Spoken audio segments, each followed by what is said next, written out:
마음을 두드리는 낭독, 나를 알아차리는 똑똑한 독서. 거짓말에 대응하기. 정말 약물 치료가 최선인가? 고혈압의 원인으로 무엇이 지목되건 그것이 과당이건 소금이건 알코올이건 미세먼지건 간에 이 점 한 가지는 분명하다. 바로 문제는 동맥 자체가 아닌 외부에 있다는 점이다. 불균형한 식단과 좌식 생활 습관은 우리 몸속 세포가 잘못 작동하도록 영향을 미친다. 적절한 양이라면 쓸모 있는 물질을 해로울 정도로 많이 만들어내는 식이다. 고혈압과 비만과 2형 당뇨병 사이의 연관성을 보면 혈압과 관련된 많은 요인이 외부에서 온다는 점이 분명하게 드러난다. 질환이 나타날 때마다 약물만 쓰면 근본 문제를 해결할 가능성을 놓치게 된다. 이렇게 생각해 보자. 비가 오는데 지붕이 샌다. 그래서 마룻바닥에 물이 흥건히 고였다. 걸레를 가져와 닦는다. 그 사이 비가 먹고 바닥은 마른다. 이런 일이 벌어졌는데 지붕을 손보지 않는다면 어떻게 될까?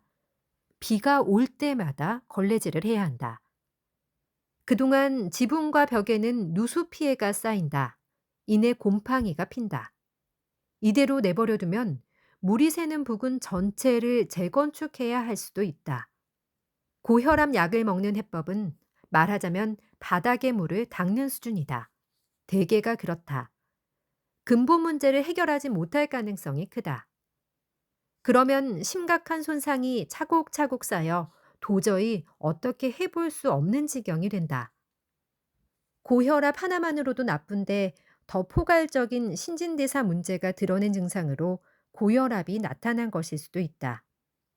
이때 고혈압만 치료하면 비만, 당뇨병, 지방간 등 건강에 중요한 다른 질환은 방치하는 셈이다. 신진대사 문제만이 아니다. 고혈압은 전립선암, 유방암, 신장암의 발병과도 연관이 있다. 알약으로 치료할 수 있는 암은 거의 없다. 관절염 환자의 절반도 고혈압 증상을 보인다. 관절염 약인 비스테로이드성 소염제는 혈압을 높여서 문제를 더 안 좋게 몰아간다. 명확히 정리해보자. 뚜렷하게 혈압이 높으면 약을 복용해서 혈압을 안전한 수치로 낮춰야 한다. 이때 약물은 유용하고 또 필요하다. 여기서 요점은 장기간 조절이다. 평생 혈압약을 복용할 마음을 먹기 전에 다른 방식으로 교정할 수는 없는지 따져봐야 한다. 혈압약 복용량을 줄일 수 있을지도 모른다. 아예 약이 필요 없게 될 수도 있다. 나도 고혈압이 생겼었다. 그때 내가 받은 권고는 다소 막연했다.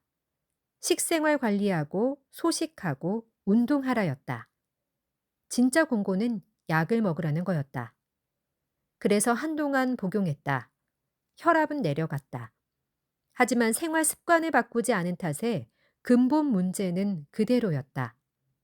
혈당은 여전히 높았고 요산 수치도 통풍이 생길 지경으로 올라갔으며 혈액은 더 기름져졌다. 새로운 증상이 나타날 때마다 새로운 약을 처방받았다.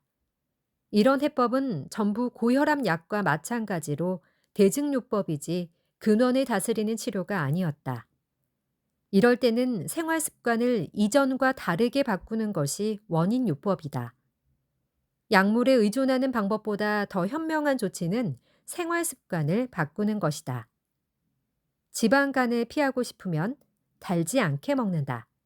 나트륨을 줄이고 싶다면 짜지 않게 먹는다. 혈압을 망치고 싶지 않으면 술을 마시지 않는다. 알코올 소비와 가공식품 섭취를 줄이는 습관은 대사증후군만 놓고 볼 때 만병통치약이나 마찬가지다.